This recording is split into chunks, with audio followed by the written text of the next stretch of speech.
So good morning students, hope you are all doing well. So here we continue with the part 2. This is a part 2 LMR of social studies. In this particular video we are going to deal with the interpretation that is being asked for either 4 or 6 marks, or sometimes it is being directly straight away asked for both. I mean like दोनों sections में 2 और second और third section में 10 marks के लिए straight away दो interpretations पूछ रहा है. So this is going to work for your pre-finals as well as your finals. What exactly we are going to do in this particular video is, so यहाँ से यहाँ तक आपका एक paragraph question है. So I'll read out the paragraph question for you and I'll explain you how to write it. So इसको मैं 2 parts में जा रहा हूँ. मेरी approach क्या है कि first मैं आपको pre-writing बताऊंगा and before writing an interpretation, even I'll tell you what exactly is interpretation.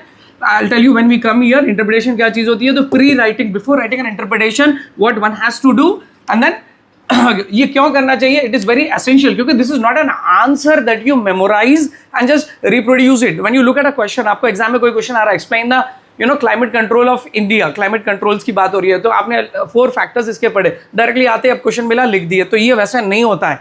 तो इसके लिए पहले प्री राइटिंग आपको कुछ करना है, which I'm going to tell you. I'm going to show you in a very concise way. And then while writing an interpretation आपको कैसे लिखना है, इसको आपके कंटेंट को कैसे स्ट्रक्चर, कैसे ऑर्गेनाइज करना है, की पॉइंट्स कैसे बनाना है, I'm going to tell you all these things. So let's start with this. So देखो इस तरह का आपको 3 to 4 लाइन्स का पैराग्राफ दिया जाएगा. Mostly what type of paragraphs they are giving you, you know, कि if you have noticed it, even if not, अगर आपने नोटिस नहीं किया तो यहाँ नोटिस करिए कि आपको यहाँ पे सोशल प्रॉब्लम्स या फिर इकोनॉमिक इश्यूज या इकोनॉमिक प्रॉब्लम्स या फिर एनवायरमेंटल इश्यूज के ऊपर ही पैराग्राफ दिया जा रहा है. I'll give you an example. This is most of the cases, 99.9 cases.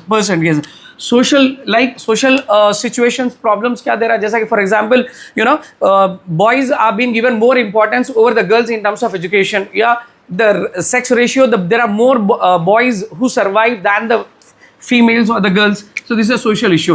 Economic issue, this is one economic issue का problem है, यहाँ पे एक economic problem है जो मैं आपको अभी बताने वाला हूँ. And then environmental issues like water level, ground level, water level कम हो रहा है, pollution बढ़ रहा है. तो इस तरह के आपको problems दिए जा रहे हैं, ठीक है. तो इसको आपको कैसे analyze करना है, पहले आपको given paragraph को analyze करना है, ठीक है.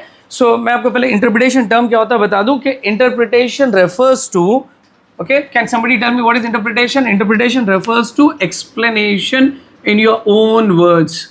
Okay, interpretation means के explaining. This is different from comment or opinion. Comment writing और opinion writing कैसी होती है जिसमें आप अपनी comment यानी आपका perception देते हो, your perspective of understanding a text, आप उसको कैसे समझ रहे हो, उसमें आपकी क्या comment है, आपका क्या अभिप्राय है. Whereas interpretation is equal to explanation. This is an explanation of the content. Okay, so अगर ये एक्सप्लेनेशन है तो फिर इसका एक्सप्लेनेशन क्वेश्चन आंसर में भी हो सकता है. ऐसे क्यों दिया जा रहा? द थिंग इज दैट कि this is given a small segment of the context is given. आपको इसको यहाँ से लेके बड़े कॉन्टेक्स्ट में रिलेट करना है जो आपकी टेक्स्ट बुक में होता है, ठीक है. तो इसके लिए आपको बैकग्राउंड नॉलेज होना पड़ता है. मैं already in your part 1 video I have specified some of the main topics that you have to go through. There are few more topics which I am going to tell you in the next part. जो question answers वाला part होगा वहां पे मैं आपको बताऊंगा कि और क्या क्या टॉपिक्स आपको पढ़ना है. तो इसमें आप एक्सप्लेन क्या करोगे कि ब्रॉडर कॉन्टेक्स्ट में इसको एक्सप्लेन करोगे, ठीक है. और जैसे मैं आपको बता रहा हूँ कि ये प्रॉब्लम्स में आइदर सोशल, इकोनॉमिकल और एनवायरमेंटल प्रॉब्लम्स, तो वो प्रॉब्लम्स को एड्रेस करना है, वो इश्यूज के सॉल्यूशंस क्या होते हैं आपको आपके कंक्लूजन में आपको सजेस्ट करना है, ठीक है. Interpretation is all about explanation, यानी यहाँ पे ऑफ टॉपिक नहीं लिखना है, ओके. अपना परसेप्शन नहीं इंक्लूड करना है इन द प्रॉब्लम.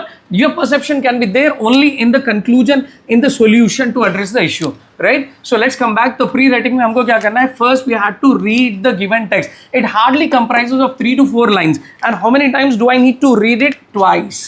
आपको ट्वाइस 2 टाइम्स पढ़ना है. First time you have to read it without any distractions, with a relax peace of mind. आपको फर्स्ट टाइम पढ़ना है तो आपको फर्स्ट टाइम में समझ में आएगा, उतना कुछ डिफिकल्ट नहीं होगा. आपको कॉन्टेक्स्ट लग जाएगा कि ये कौन सा लेसन का है, कहाँ का है. when second time when you read it, second time में आपको क्या करना है, इसमें टॉपिक सेंटेंस पे फोकस करना है. तो now what is this topic sentence? Topic sentence is the first sentence, the first sentence that introduces you to the topic, जो आपको टॉपिक को इंट्रोड्यूस करता है. जैसे यहाँ देखिए, most small farmers have to borrow money to arrange for the working capital. तो ये टॉपिक सेंटेंस है, ये आपको इंट्रोड्यूस कर रहा है कि वर्किंग कैपिटल के लिए स्मॉल फार्मर्स क्या करते हैं, दे बोरो मनी. तो आपको एक आइडिया आ गया कि यहाँ पे मार्जिनल फार्मर्स, स्मॉल फार्मर्स की बात हो रही है कि they are procuring money, they are obtaining money for the working capital. You should know the broader context. Working capital क्या है ये सब आपको मालूम होना चाहिए. शॉर्ट आंसर्स में आपको physical capital, working capital. So you have to read it twice. You have to identify the topic sentence and then you have to look for key points, उसके अंदर और की पॉइंट्स क्या that are okay followed by, ये topic sentence हो गया, इसको supporting details बोलते हैं। ये रिमेनिंग जो कंटेंट है इसको सपोर्टिंग डिटेल्स कहा जाता है। इन सपोर्टिंग डिटेल्स में आपको की वर्ड्स या की पॉइंट्स आपको देखना है। जब when you read this, I read it and show you, you have to question yourself कि व्हाई दिस, ऐसे क्यों हो रहा है, ये प्रॉब्लम क्यों हो रहा है, आप अपने आप को क्वेश्चन करना चाहिए। When you question this you will creatively come up with how to deal with this problem, इसके सॉल्यूशन से आप आते हो कि इसको कैसे एड्रेस करना चाहिए। So okay, hope you understood. When you read it question yourself कि why is this happening and how can it be resolved. ये देखो हम पढ़ के देखते हैं। फर्स्ट लाइन में हमने टॉपिक सेंटेंस में हमको समझ में आ गया कि मार्जिनल फार्मर्स और the small farmers they take loans, they borrow money from the, why do they borrow money, they borrow money for the working capital. तो अपने को एक की पॉइंट मिल गई, हमने टॉपिक को आइडेंटिफाई किया। नाउ अदर डिटेल्स यहाँ पे देखते हैं, सपोर्टिंग डिटेल्स। अब देखो, they borrow money from the large farmers, तो अब इसके लिए लोग मनी कहाँ से लेते हैं? From the large farmers, that is the landlords और the village money lenders, okay, professional money lenders और the traders, the businessman who supply various inputs for farming, that is for cultivation के लिए जो inputs provide करते हैं उनको, okay, fertilisers दे रहे हैं, सीड्स दे रहे हैं, तो वो लोग भी लोन देते हैं, बट उनका एक डील होता है कि you have to sell your produce only to them and that's at a cheaper rate, okay, at a lower rate. So anyways, तो ये सपोर्टिंग डिटेल्स में हमको की पॉइंट्स मिल गए कि भाई फर्स्ट पॉइंट में हमको समझ में आ गया they are borrowing money, right? From who are they borrowing money? From these three people, okay. Then आगे तो प्रॉब्लम क्या है यहाँ पे? अभी प्रॉब्लम नहीं मिला हमको, ठीक है, अभी सिर्फ हमको पता चला कि what is happening now, how, I mean sorry, what is the problem? अब यहाँ लगेगा आपको, the rate of interest is very high, the loans that they offer these people, okay, these are like, you know, informal sources of credit unlike the banks, okay, तो इनका rate of interest will be very very high और most cases में ये compounding interest होता है। तो ये चीज़ें आपको पहले से आइडिया होना चाहिए। आप अपनी टेक्स्ट बुक को बार बार एक्सप्लोर करिए, जो टॉपिक्स मैं बता रहा हूँ उसको देखिए, क्योंकि आपके सोशल में जनरल पेपर होता है, आप जितना टेक्स्ट बुक अच्छा पढ़ोगे, समझोगे, आपकी लैंग्वेज एक्सप्रेशन अच्छी है, आपकी writing, so you could you know get through your exams very well. आप 80-90 भी स्कोर कर सकते हो परसेंटेज। देन द प्रॉब्लम यहाँ पे हो रहा है कि they impose high rate of interest and they are put to great distress to repay the loan, and here who are they? Here they refers to the small farmers who couldn't repay the loan, they put to distress, यानी ये बहुत परेशानी, they suffer a lot, okay, so how do they suffer and all lot? आपको broader context में देखना पड़ता है, या आपको अपनी सराउंडिंग से, अपने न्यूज़ से, अपने नॉलेज एक्सपीरियंस से आपको देखना पड़ेगा। चलो, we have read the this thing, the given paragraph, I have read it once, it's enough for me because I am a teacher, you have to read it twice. अब now why? So why they had to be in distress? अब ये देखना है कि ये problem जो आ रहा है, अभी लोग डिस्ट्रेस में क्यों आ रहे हैं? Because they are not able to repay the loan. Why don't they repay the loan? Loan क्यों repay नहीं कर पा रहे?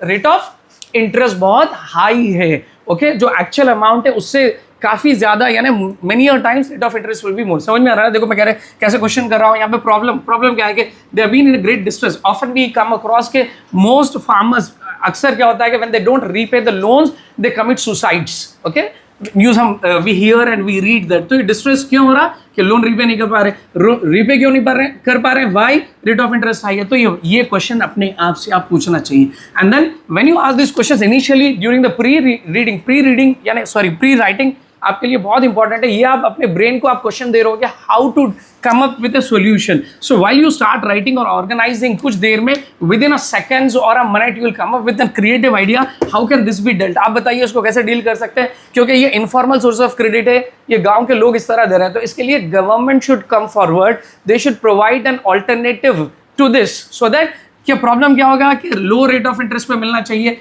ओके, और इनको रीपे करने के लिए इजी इंस्टॉलमेंट्स की फैसिलिटी मिलना चाहिए। इस तरह आपको हाउ ऑटोमेटिक आ जाएगा, ठीक है। So we have identified the problem and now it's the time to organise.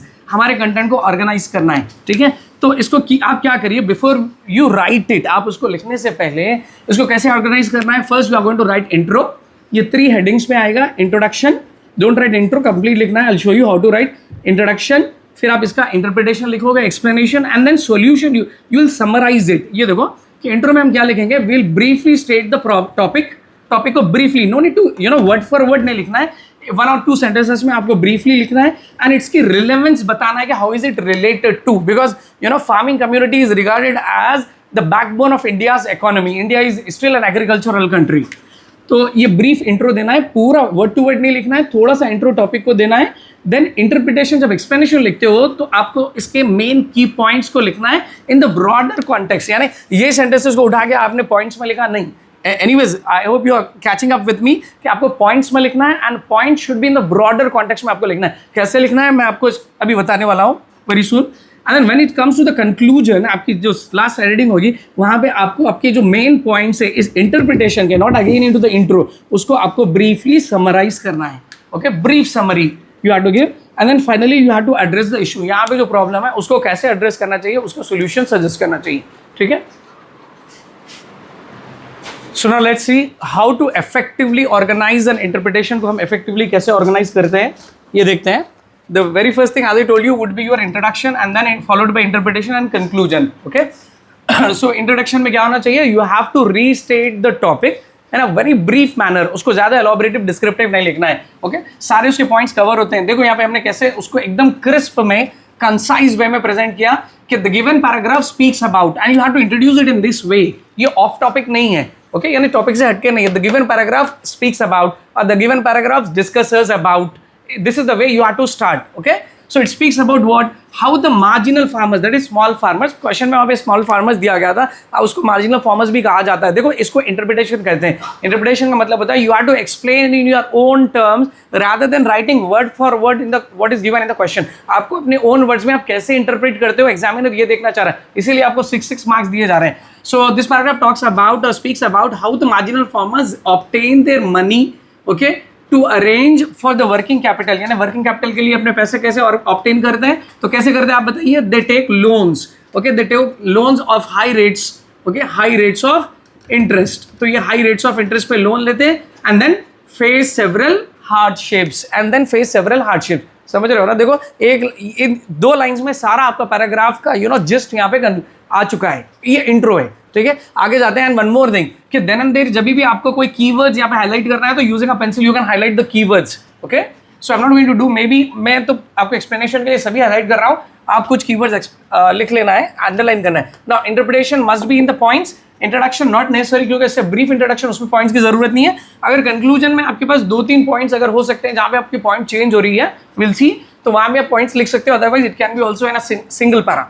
तो ये देखो कि अब यही चीज को, यानी ये 3 मेन एरियाज थे कि फर्स्ट के they are borrowing money and they are borrowing money at a high rate of interest and as it's a high rate of interest they are not able to repay it. So ये 3 की points को आपको यहाँ पे elaborate करके लिखना है। देखो यहाँ पे 3 पॉइंट्स, यहाँ पे 3 to 4 पॉइंट्स में मैंने एलोबरेट किया। Now number 1, so in a rural area आपको पूरा बैकग्राउंड देना है। In a rural area, the small or the marginal farmers depend on informal sources of credit. ये जो मनी लेंडर्स से, ये जो लैंडलॉर्ड से जो पैसे ले रहे हैं, ये इनफॉर्मल सोर्स है। Formal source is the banking services. ठीक है, तो आपको लिखना पड़ेगा, you have to write on your own and you could see that it's a very simple language में मैं लिख रहा हूँ, formal but simple.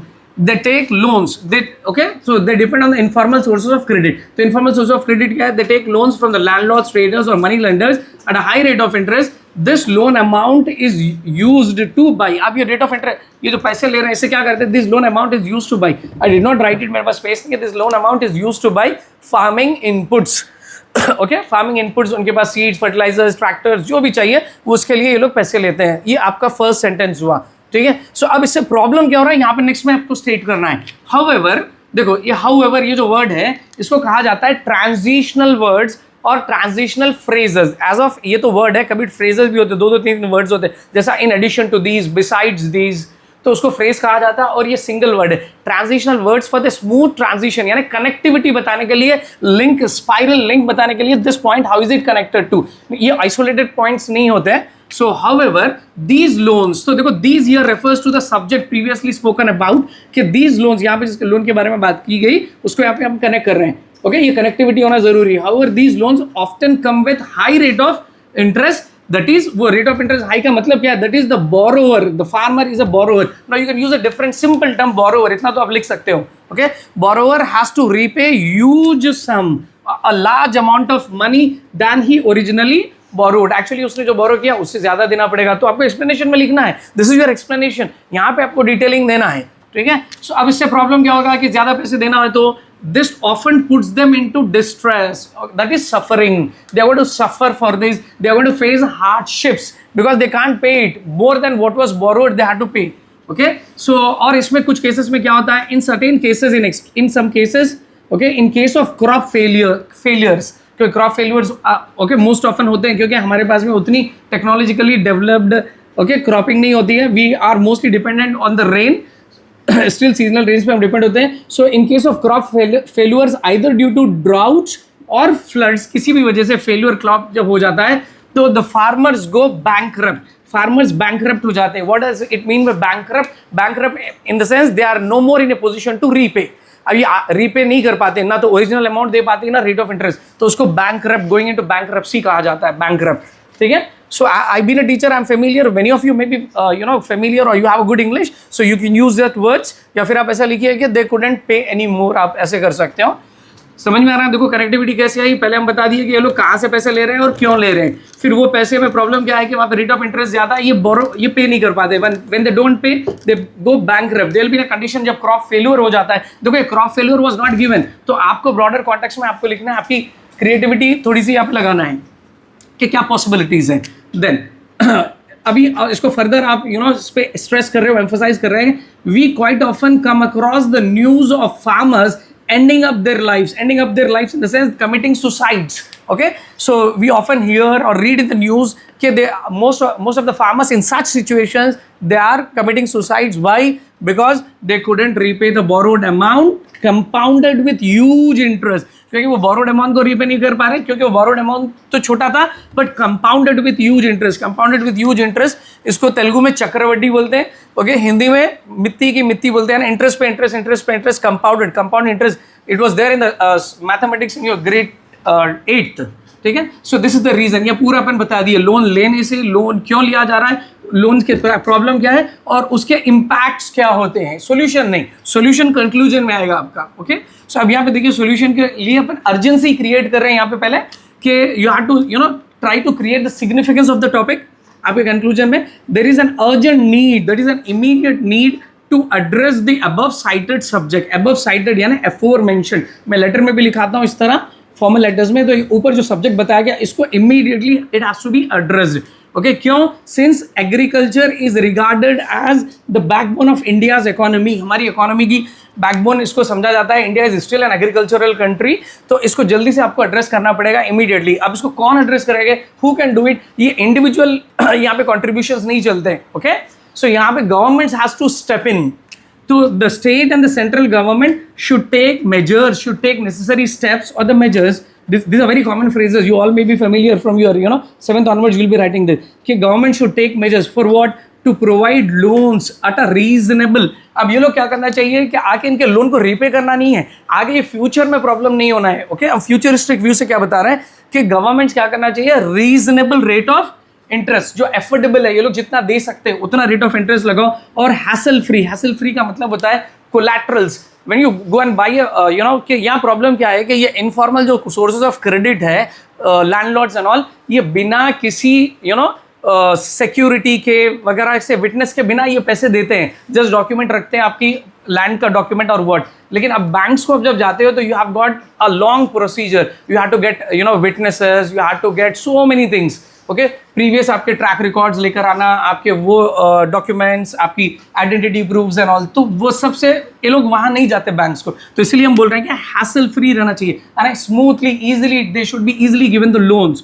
Okay, and with N extended period for repayment. Problem यहाँ पे क्या था कि इंटरेस्ट रेट ज़्यादा था, तो रीजनेबल इंटरेस्ट रेट होना चाहिए और कोलैटरल्स वगैरह के लिए ज़्यादा यहाँ पे हेडेक्स नहीं होना चाहिए, इजीली उनको मिलना चाहिए. और रीपेमेंट का जो time period, it should be extended. Sometimes they are given extended period of 2 years, 3 years or sometimes 5 years even.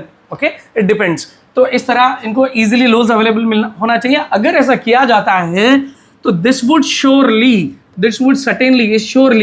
help in long term sustainability of farming communities. अगर ऐसा नहीं होगा, so अब हम देख रहे हैं कि हम settlements और migration lesson में पढ़े कि कई farmers they are leaving, they are selling out their agricultural lands and they are all migrating to urban areas, okay, in search of better employment opportunities. तो अगर ये continue होता गया तो India being an agricultural country, we not only provide food for ourselves, we export a lot of food grains, right, food grains, fruits and vegetables, तो क्या होगा हमारा, ओके तो हमको फिर बाहर से लेना पड़ेगा, इजंट इट? सो इसीलिए हम बोल रहे हैं कि इनकी sustainability, long term sustainability is important. Sustainable यानी फ्यूचर में भी ये चलना चाहिए, ये एग्रीकल्चरल कम्युनिटीज। सो इसीलिए this issue has to be quickly address. Hope you understood it. अब आप क्या करो, इसको आपने समझा, इफ टाइम परमिट्स आप इसी के बेसिस पे अभी ये जो फ्रेश एक्सप्लेनेशन है एक ट्राई आउट कर लो, ग्राउंड वाटर लेवल को कैसे इंप्रूव करना चाहिए या फिर वाटर पोल्यूशन को कैसे रोकना चाहिए, कोई भी एक एनवायरमेंटल इशू या कोई भी सोशल इशू लेके आप इसको लिखो, ओके। तो जब आप यहाँ पे सोल्यूशन एड्रेस करोगे, ये वाटर का हो या पोल्यूशन का हो, so don't again just depend on the governments to take any steps,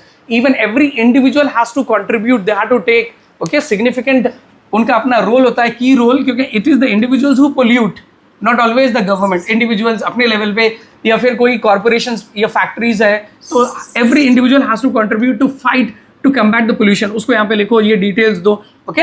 so hope you understood, you will do it. Will I'll end up this I thought of showing you even the map pointing, but I couldn't do it now. So maybe in the next part, that is part 3, I'm going to continue from lesson number 12 to 21 आपको question answer share करूंगा, वहाँ पे मैं आपको pamphlets के topics बताऊंगा और at the same time I will share you how to go with map Poynting.